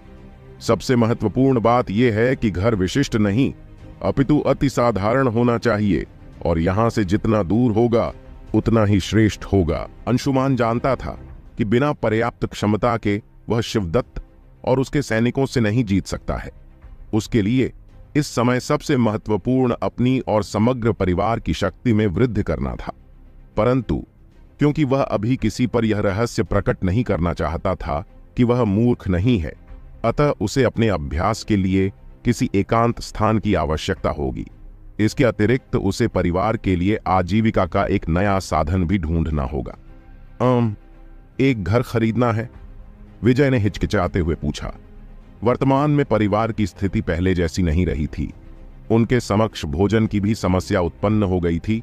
फिर नया घर खरीदने के लिए अतिरिक्त धन कहां से आता? तुम्हें धन के बारे में चिंता करने की कोई आवश्यकता नहीं है। विजय की हिचकिचाहट देखते हुए अंशुमान उसकी चिंता का कारण समझ गया था। उसने तुरंत ही शक्ति यंत्र के भंडारण क्षेत्र से तीसरे स्तर की 2 लौकिक निधियां निकाली और विजय को सौंपते हुए कहा, यह तीसरे स्तर की 2 लौकिक निधियां हैं। इन्हें बेचने पर तुम्हें दर्जनों स्वर्ण मुद्राएं प्राप्त हो सकती हैं। मुझे लगता है कि एक छोटा सा घर खरीदने के लिए इतना पर्याप्त होगा। यदि फिर भी कुछ धन शेष रह जाता है तो वह तुम अपने पास रख सकते हो। अंशुमान के पास इस समय एक कांस्य मुद्रा भी नहीं है, परंतु फिर भी वह यह कह सकता था कि वह वर्तमान में यक्षलोक का सबसे धनी व्यक्ति है। उसके पास 3 9वें स्तर की अलौकिक निधियां हैं, 300 से अधिक 8वीं स्तर की लौकिक निधियां हैं और अनेकों कई निम्न स्तर की लौकिक निधियां भी हैं। परंतु वह इन लौकिक निधियों को शक्ति यंत्र से बाहर नहीं निकाल सकता। यदि किसी को पता चलता कि उसके पास प्रचुर मात्रा में अनेकों लौकिक निधियां हैं, तो इसमें कोई संदेह नहीं कि शीघ्र ही उसकी हत्या हो सकती थी और अपनी वर्तमान क्षमता के आधार पर वह आत्मरक्षा करने में भी विफल रहेगा। यह केवल 8वें या 9वें स्तर की लौकिक निधियों की बात नहीं थी। यहां तक कि वह 7वें, 6ठें या 5वें स्तर की लौकिक निधि को सामान्य लौकिक निधि में परिवर्तित भी नहीं कर सकता। इससे नीचे की श्रेणी की सभी लौकिक निधियों को वह उच्च श्रेणी की निधियों के लालच में अनादिवन में ही छोड़ आया था। उसके पास इस समय 5वें स्तर की लौकिक निधि से नीचे मात्र तीसरे स्तर की 2 लौकिक निधियां ही थीं। परंतु वर्तमान समय में परिवार को इस आर्थिक संकट से बाहर निकालने के लिए यह तीसरे स्तर की 2 लौकिक निधियां ही पर्याप्त हैं। अपने हाथों में 2 अज्ञात पौधों को देखकर विजय अवाक रह गया। विजय 4थे स्तर का योद्धा है और स्वाभाविक रूप से वो ये जानता था कि लौकिक निधियां क्या होती हैं। उसे लौकिक निधियों का मूल्य एवं प्रभाव भी ज्ञात था, परंतु वह यह नहीं जानता था कि अंशुमान इस प्रकार आकस्मिक रूप से तीसरे स्तर की 2 लौकिक निधियां निकालकर उसके हाथों में रख देगा। इन तीसरे स्तर की 2 लौकिक निधियों को देखकर इतना उत्साहित होने की आवश्यकता नहीं है। यह तो बहुत ही साधारण लौकिक निधि है। वास्तव में मेरे पास तो 9वें स्तर की शेषनाग बूटियां भी हैं। विजय को यूं अचंभित देखकर अंशुमान ने मुस्कुराते हुए उसका कंधा ठपठपाया। विजय अपनी चेतना में तो लौट आया, परंतु अंशुमान की बात सुनकर वह पुनः चौंक उठा। उसे लगा कि अंशुमान उसके साथ कोई परिहास कर रहा है। अंशुमान के पास भला 9वें स्तर की शेषनाग बूटी कैसे हो सकती है? यह यक्षाण की सर्वोच्च लौकिक निधियों में से एक थी, परंतु वो नहीं जानता था कि अंशुमान के पास वास्तव में 9वें स्तर की एक नहीं बल्कि 3 शेषनाग बूटियां हैं। छोटे मालिक, क्या आप वास्तव में एक छोटा घर खरीदना चाहते हैं? क्या आप इस घर को छोड़कर किसी और घर में रहने वाले हैं? विजय ने आश्चर्य के साथ अंशुमान से पूछा। उसकी दृष्टि में अंशुमान मात्र धन बर्बाद कर रहा था। मैं यह नया घर रहने के लिए नहीं खरीद रहा हूं, अपितु इसके अन्य कई उपयोग हैं। भविष्य में तुम सब जान जाओगे, अंशुमान ने मुस्कुराते हुए विजय से कहा। अंशुमान ने यह नया घर मात्र अपना अभ्यास करने के लिए खरीदा था। यद्यपि वह जानता है कि परिवार के सभी सदस्य उसके विश्वास पात्र हैं, परंतु अंशुमान फिर भी उनके सम्मुख अपने रहस्य को अभी प्रकट नहीं करना चाहता। विजय के कुछ बोलने की प्रतीक्षा किए बिना अंशुमान एक कोने पर रख मेज के पास चला गया और कलम दवात लेकर एक कागज पर कुछ लिखना शुरू कर दिया। विजय भी उसके पीछे गया और विस्मय के साथ अंशुमान को देखता रहा। उसे कुछ भी समझ नहीं आ रहा कि अंशुमान अंततः करने क्या वाला है। अश्वगंधा, नागपुष्पा, केसर, स्वर्ण कमल, अंशुमान एक श्वेत पत्र पर जड़ी बूटियों के नाम और उनकी मात्रा, क्वांटिटी लिखते जा रहा है, जिसे पढ़ते पढ़ते विजय और भी अधिक उत्सुक होता चला गया। कुछ समय पश्चात अंशुमान ने लिखना बंद कर दिया। उसने उस कागज पर 20 से भी अधिक प्रकार की जड़ी बूटियों के नाम लिखे हुए थे। उसने वह कागज विजय को देते हुए कहा, जब तुम वापस जाओ तो देवेश को ढूंढकर उसे यह कागज दे देना। छोटे मालिक, यह क्या है? विजय ने अंशुमान से पूछा। वह इस रहस्य को जानने के लिए अत्यंत उत्सुक हो गया था। यह ऊर्जा और रक्त संवर्धन नाम की दवा का औषधीय सूत्र है, अंशुमान ने मुस्कुराते हुए बताया। इस दवा का सेवन करने के पश्चात प्रशिक्षणार्थी के शरीर में आध्यात्मिक ऊर्जा और रक्त का संचार बढ़ जाता है, जिससे वह दिन में एक बार से अधिक युद्ध कौशल का अभ्यास कर सकता है। देवेश से कहना कि इस औषधीय सूत्र को याद करने के पश्चात इस कागज को नष्ट कर दें।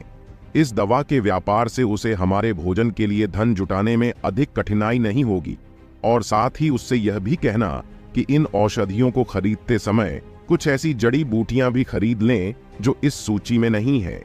ऊर्जा और रक्त संवर्धन औषधीय सूत्र अंशुमान को शक्ति यंत्र से विरासत में मिला था। यद्यपि अंशुमान के पास अब पर्याप्त मात्रा में लौकिक निधियां हैं और उसे इस औषधीय सूत्र की कोई आवश्यकता नहीं, परंतु औषधीय सूत्र के द्वारा वह अपने परिवार को वित्तीय संकट से बाहर निकाल सकता था। अंशुमान की बात सुनकर विजय एक बार पुनः अचंभित हो उठा। ऊर्जा और रक्त संवर्धन दवा का औषधीय सूत्र, जिससे युद्ध कौशल के अभ्यास का समय बढ़ जाता है। उसे वास्तव में समझ नहीं आ रहा कि अंशुमान को यह सूत्र कैसे प्राप्त हुआ, परंतु जब उसने आज रात अनुभव हुए सभी झटकों के बारे में सोचा तो उसे अंशुमान पर विश्वास करना ही पड़ा। अभी अभी अंशुमान ने उसे तीसरे स्तर की 2 लौकिक निधियां भी तो दी हैं। निश्चित ही यदि अंशुमान ने यह सूत्र दिया है तो यह अवश्य ही प्रभावी होगा। उचित है छोटे मालिक, मैं यह कागज देवेश को दे दूंगा, विजय ने अंशुमान को आश्वस्त किया। और हां, यदि देवेश तुमसे यह पूछे कि तुम्हें इस दवा का सूत्र कहां से मिला है तो उसे मेरे विषय में कुछ भी मत बताना। उससे कहना कि तुम्हें यह सूत्र यक्ष गुरुकुल के प्रमुख ने दिया है, क्योंकि यद्यपि तुमने यक्ष गुरुकुल में प्रवेश नहीं लिया है तब भी उन्हें तुम्हारी प्रतिभा और सामर्थ्य की चिंता है। वह नहीं चाहते कि तुम जैसे प्रतिभाशाली युवकों की प्रतिभा इस छोटे से नगर में व्यर्थ हो। परंतु छोटे मालिक, यदि उसने पूछा कि मैंने इतने दिनों से यह सूत्र उसे क्यों नहीं दिया तो, विजय ने प्रश्न किया, तो उससे कहना कि पिछले कुछ दिनों से नगर प्रमुख के साथ चल रहे प्रतिरोध के कारण तुम यह बात भूल गए थे। कुछ समय सोचने के बाद अंशुमान ने पुनः कहा, यद्यपि यह दूर की कौड़ी थी परंतु निश्चित तौर पर प्रभावशाली थी। वैसे भी यक्ष गुरुकुल के प्रमुख काफी समय पहले जा चुके हैं और इस मामले की पुष्टि नहीं कर सकते, जबकि शिवदत्त के साथ चल रहा गतिरोध भी स्पष्ट था। ठीक है छोटे मालिक, मैं समझ गया। औषधीय सूत्र और दोनों तीसरे दर्जे की लौकिक निधियों को देखते हुए विजय ने कहा। उसके चेहरे पर उत्साह और भय के निशान साथ साथ उमड़ रहे हैं। वह जानता है कि इन दोनों ही चीजों का मूल्य उसकी सोच से भी कई गुना अधिक है और यह निश्चित रूप से लोगों की लोभी दृष्टि को आकर्षित करेगा। एक छोटा सा आंगन वाला घर मोल लेना स्मरण रखना और उसके विषय में किसी को भी बताना मत, अंशुमान ने विजय को पुनः याद दिलाया।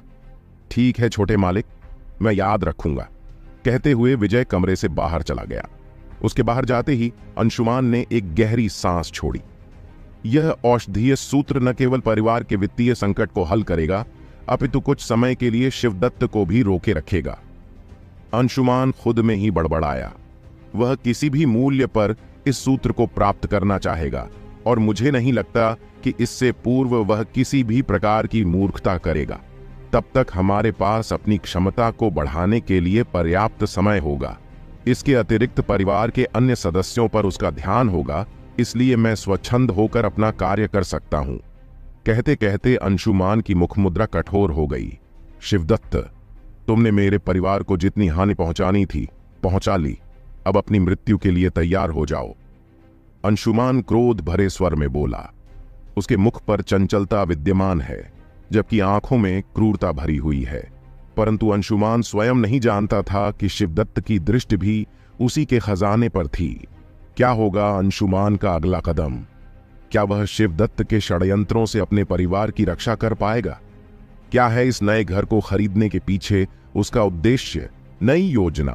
5वें स्तर की 13 लौकिक निधियां, 6ठे स्तर की 7 लौकिक निधियां, 7वें स्तर की 3 लौकिक निधियां, 8वें स्तर की 302 लौकिक निधियां और 9वें स्तर की 3 लौकिक निधियां। इन सब के अतिरिक्त मेरे पास 5वें स्तर के 3 हिम फल, 6ठे स्तर के 2 लावा फल जो कि आत्मा फल की प्रजाति के हैं, और बाकी सभी जड़ी बूटियां और आत्मिक फूल हैं। अंशुमान अपने पास उपलब्ध लौकिक निधियों की गणना करते हुए स्वयं से बोलता जा रहा है। 5वें स्तर की 3 हिम फलों का 3 बार उपभोग किया जा सकता है, जिससे युद्ध कला कौशल का अभ्यास करने की संभावना 30 गुना तक बढ़ जाती है। यह पूर्ववर्ती आत्मा फलों की तुलना में 2 गुना है।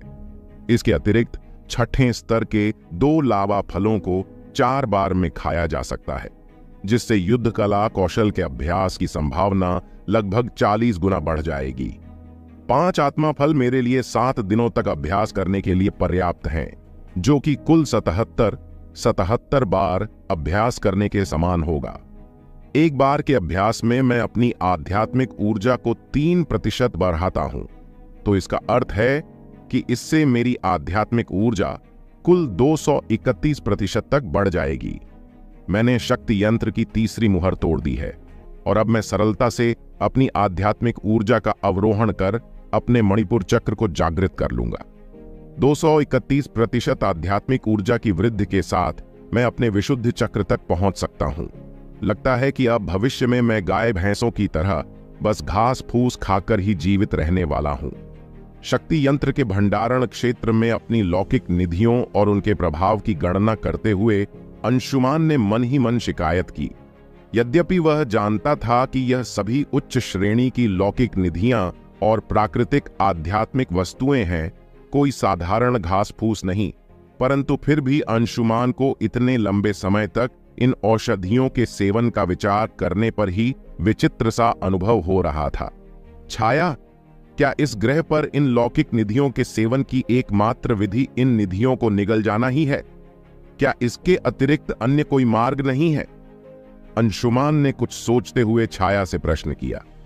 तुमसे ऐसा किसने कहा कि कोई दूसरा मार्ग नहीं है? अवश्य ही यहां एक अन्य मार्ग भी है। छाया की असंतुष्ट आवाज तुरंत अंशुमान के मस्तिष्क में गूंजी। उसे यह विचार ही पसंद नहीं आया कि अंशुमान इतनी उच्च स्तर की लौकिक निधियों को व्यर्थ कर रहा है। छाया के अनुसार प्रत्येक स्तर की लौकिक निधि का उपभोग उसी स्तर के योद्धा को करना चाहिए, जिससे कि लौकिक निधियों का पूर्ण लाभ उठाया जा सके। यद्यपि अंशुमान ने छाया के विचारों और असंतुष्ट ध्वनि की उपेक्षा की, वह तो यही सुनकर प्रसन्न हो गया कि लौकिक निधियों के उपयोग करने के अन्य मार्ग भी हैं।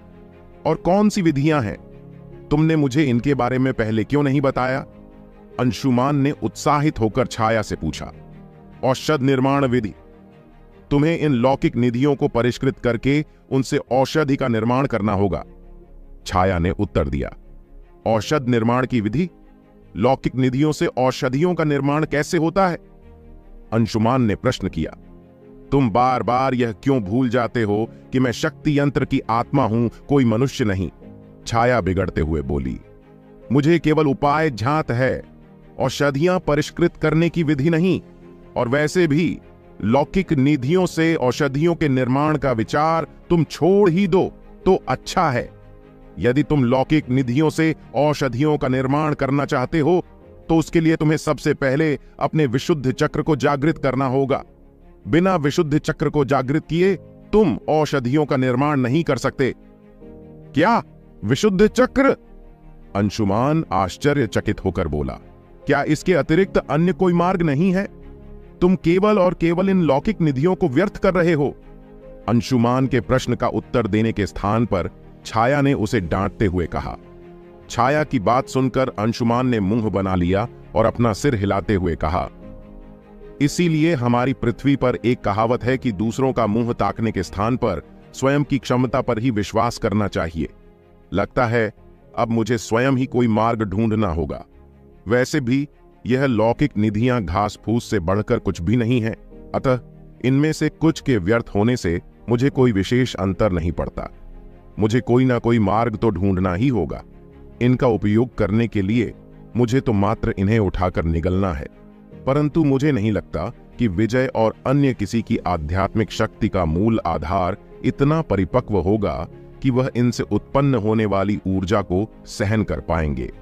यदि मैं उन्हें सीधे यह लौकिक निधियां खाने को देता हूं तो उनकी मृत्यु भी हो सकती है। मुझे कोई और मार्ग ढूंढना ही होगा। तुम करना क्या चाहते हो? ईश्वर के लिए अब मुझसे यह मत कहना कि तुम बाकी लोगों को भी इन लौकिक निधियों का सेवन करवाना चाहते हो। अंशुमान की बात सुनकर छाया ने अपना मुंह खोला। अंशुमान की बात सुनकर वह क्रोधित और हताश हो गई थी, परंतु अंशुमान ने उसके प्रश्न का कोई उत्तर नहीं दिया। तुम इस तरह मेरी उपेक्षा नहीं कर सकते। मैंने तुमसे एक प्रश्न पूछा है, छाया ने क्रोध में एक बार पुनः कहा। एक बार पुनः छाया की उपेक्षा करते हुए अंशुमान ने खुशी से अपना माथा पकड़ लिया। हाँ हाँ हाँ, मैं इतना मूर्ख कैसे हो सकता हूं? यदि पृथ्वी पर तरल औषधियां हो सकती हैं तो मैं इन लौकिक निधियों से तरल औषधियां क्यों नहीं बना सकता? पृथ्वी पर भी तो अनेक जड़ी बूटियों से मदिरा बनाई जाती है। मुझे लगता है कि इन लौकिक निधियों को मदिरा के साथ मिश्रित करने से यह मदिरा की गुणवत्ता को परिवर्तित कर देंगी। इस तरह न केवल मदिरा का प्रभाव बदलेगा किंतु यह औषधि का कार्य भी करेगा। इसके अतिरिक्त इस प्रकार किसी को भनक भी नहीं होगी कि हम लौकिक निधियों का सेवन कर रहे हैं। तुम ऐसा नहीं कर सकते। छाया ने प्रतिरोध किया, परंतु अंशुमान ने पुनः एक बार उसकी अवहेलना की। मैं यह निश्चित तो नहीं कह सकता कि यह उपाय प्रभावी होगा, परंतु प्रयास करने में क्या हानि है? मेरे पास अथाह लौकिक निधियां हैं, अतः कुछ के व्यर्थ हो जाने से भी कोई विशेष अंतर नहीं पड़ने वाला। अंशुमान खुद से ही बातें किए जा रहा था। कल ही मैं विजय को कुछ मदिरा खरीदने के लिए कह दूंगा। आशा है कि यह उपाय काम करेगा। अगर यह काम करता है तो देवेश, विजय और बाकी लोग भी शीघ्रता से अपनी आध्यात्मिक ऊर्जा को बढ़ा लेंगे। और यदि कोई मुझसे पूछेगा कि यह औषधीय सूत्र कहां से आया, तो उन्हें बताने के लिए एक बार फिर वही बहाना होगा, यक्ष गुरुकुल के प्रमुख ने दिया है। महामूर्ख, श्वान, कुत्ते का बच्चा। अंशुमान द्वारा लगातार उपेक्षा किए जाने के पश्चात छाया अपने क्रोध को रोक नहीं पाई और बोली, दुष्ट, मैं तुमसे बात कर रही हूं और तुम हर बार मेरी अवहेलना करते जा रहे हो। तो बाकी तुम क्या चाहती हो? मैं तुम्हारे परामर्श को मानूं और अपनी आध्यात्मिक ऊर्जा को बढ़ाने के लिए लौकिक निधियों का प्रयोग करना बंद कर दूं? अंशुमान ने चिढ़कर पूछा। तुम इनका प्रयोग कर सकते हो, परंतु क्या तुम वास्तव में अपने अधीनस्थ सेवकों को भी ये लौकिक निधियां देना चाहते हो? अंशुमान को छाया की क्रोध से कांपती हुई आवाज सुनाई दी। तुम चाहती हो कि मैं ऐसा ना करूं? अंशुमान ने पूछा। लगता है कि तुम भूल गए हो कि मैंने तुम्हें इन लौकिक निधियों के बारे में क्या बताया था। तुम इन लौकिक निधियों का सेवन कर सकते हो क्योंकि तुम्हारे आध्यात्मिक ऊर्जा की मूल आधार शक्ति 100% है और तुम दिव्य स्तर के युद्ध कौशल का अभ्यास करते हो, परंतु उनके बारे में क्या? वह लौकिक स्तर के युद्ध कौशल का अभ्यास करते हैं। एक अभ्यास के पश्चात उनकी शक्ति मात्र 0.4% तक ही बढ़ती है। इस प्रकार यदि तुम उन्हें अपनी शक्ति को 10 गुना करने के लिए 5वें स्तर की कोई लौकिक निधि भी देते हैं तो भी उनकी कुल आध्यात्मिक शक्ति मात्र 4% तक ही बढ़ेगी। क्या तुम्हें लगता है कि यह उचित होगा? छाया नहीं जानती थी कि वह इस समय अपने मनोभावों को किस प्रकार प्रकट करे कि अंशुमान उसकी बात समझ जाए। यदि उसके बस में होता तो वह इस विचार के लिए भी अंशुमान को बिजली के झटकों से प्रताड़ित करती। तुम्हें क्यों लगता है कि वह इसके योग्य नहीं है? अंशुमान ने शांत भाव से प्रश्न किया। तो क्या तुम्हें लगता है कि वह सब इनके योग्य है? मात्र 4% आध्यात्मिक ऊर्जा के लिए एक लौकिक निधि को नष्ट करना इसे व्यर्थ करने जैसा है। छाया चिढ़ते हुए बोली। तुम मुझे समझ नहीं रही हो छाया। अंशुमान एक गहरी सांस छोड़ते हुए बोला। मेरी दृष्टि में इन लौकिक निधियों की अपेक्षा इन लोगों की निष्ठा अधिक महत्वपूर्ण है। भले ही लौकिक निधियां अत्यधिक मूल्यवान हैं, परंतु तब भी यह निर्जीव वस्तुएं हैं। विजय, देवेश, देवप्रिया और परिवार के बाकी लोग मेरे लिए इनसे अधिक महत्वपूर्ण हैं। जब सब कुछ नष्ट हो गया था और कोई भी आशा शेष नहीं थी, ये लोग तब भी मेरे साथ थे। ये लोग मेरे लिए निष्ठावान हैं, और वो भी बिना किसी स्वार्थ के। उनके लिए साधारण लौकिक निधियां तो क्या, मैं सभी 8वें और 9वें स्तर की सभी लौकिक निधियां भी प्रयोग कर सकता हूं। तुम मात्र एक मूर्ख के अतिरिक्त कुछ भी नहीं हो। क्या तुम्हें मेरी बात समझ में भी आ रही है? इन लौकिक निधियों के प्रयोग के पश्चात भी उनकी पूरे माह के अभ्यास का परिणाम मात्र तुम्हारे एक दिवस के परिणाम के समान होगा। अंशुमान की बात सुनकर छाया दांत पीसते हुए बोली, लौकिक स्तर के युद्ध अभ्यास के लिए 9वें स्तर की लौकिक निधि का प्रयोग? अगर कोई यह बात सुनता तो निश्चित ही अंशुमान को मूर्ख बताता। अंशुमान ने छाया की बात पर ध्यान नहीं दिया और कहा, छाया, इस दुनिया में सम्मान केवल शक्तिशाली व्यक्ति को ही मिलता है। यहां शक्ति ही सब कुछ है, और यदि मुझे इस विश्व में स्वयं को स्थापित करना है तो यह मेरे अकेले के वश में नहीं है। इसके लिए मुझे चाहिए अत्यंत उच्च स्तर की युद्ध कला जानने वाले विश्वास पात्र योद्धाओं की सेना, और ये लोग मेरे प्रति पूर्णतः समर्पित हैं। ये लोग अपनी अंतिम सांस तक मेरे लिए लड़ेंगे। मेरा लक्ष्य संपूर्ण यक्षाण पर अपनी सत्ता स्थापित करना है, और इसके लिए केवल मेरा ही नहीं, मेरे साथियों का भी शक्तिशाली होना आवश्यक है।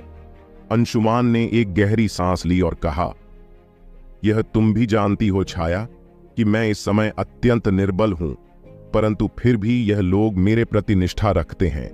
मेरा अनुसरण इसलिए नहीं करते क्योंकि उन्हें मुझसे कुछ प्राप्ति की संभावना है।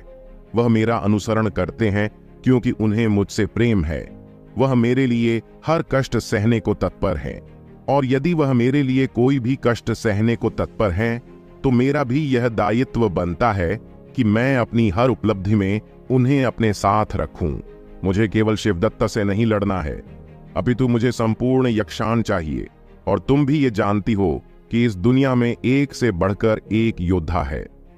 उन सबसे लड़ने के लिए हम सबका शक्तिशाली होना अति आवश्यक है। इन लोगों ने मेरा साथ नहीं छोड़ा है, तो मैं भी उनका साथ नहीं छोड़ूंगा। चाहे वह लौकिक निधि हो या अलौकिक निधि, इससे कोई अंतर नहीं पड़ता।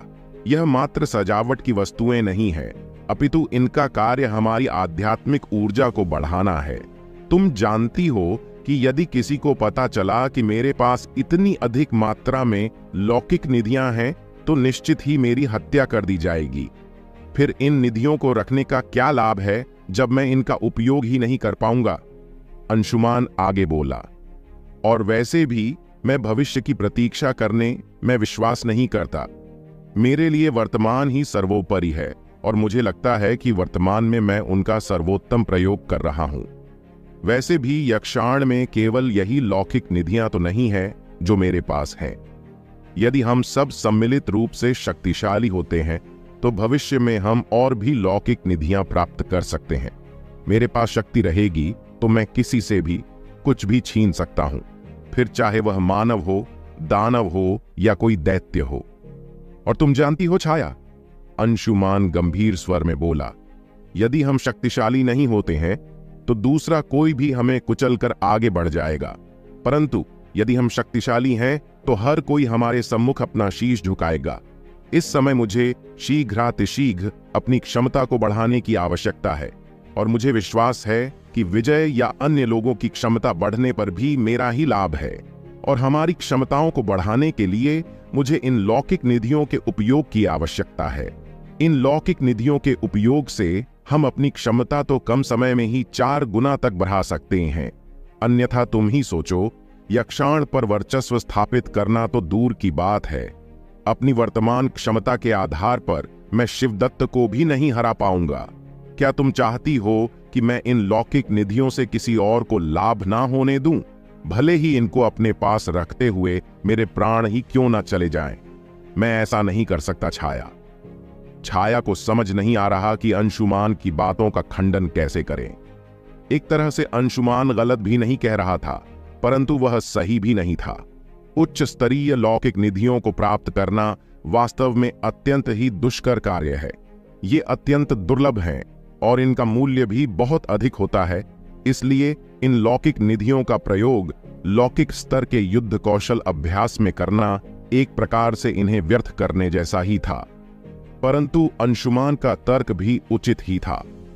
नगर प्रमुख और उसकी सेना से लड़ने हेतु अंशुमान को इस समय सर्वाधिक शक्ति की ही आवश्यकता होगी और यह लौकिक निधियां निश्चित रूप से संपूर्ण परिवार की आध्यात्मिक शक्ति को तीव्रता से बढ़ा सकती है। अंशुमान ने छाया की ओर ध्यान देना बंद कर दिया और इसके स्थान पर वह व्याघ्रघात नाम के दिव्य युद्ध कला कौशल का अभ्यास करने लगा। एक बार यदि अंशुमान ने निर्णय कर लिया तो अब वह अपना निर्णय नहीं बदलने वाला और उसके पास अपना निर्णय बदलने के लिए कोई उचित कारण भी नहीं है। वैसे भी छाया जानती थी कि अंशुमान हर कार्य केवल अपने अनुसार ही करता है, अतः उसे समझाने का भी कोई लाभ नहीं। परंतु अंशुमान नहीं जानता था कि शिवदत्त की दृष्टि अब उसके परिवार पर ही थी और दिलीप की अनुपस्थिति में उसका साहस और भी अधिक बढ़ चुका है। क्या होगा कहानी में आगे? क्या होगी शिवदत्त की अगली चाल? क्या अंशुमान अपने परिवार को शिवदत्त के घातों से सुरक्षित रख पाएगा या शक्तिहीन होने के कारण शिवदत्त का शिकार बन जाएगा?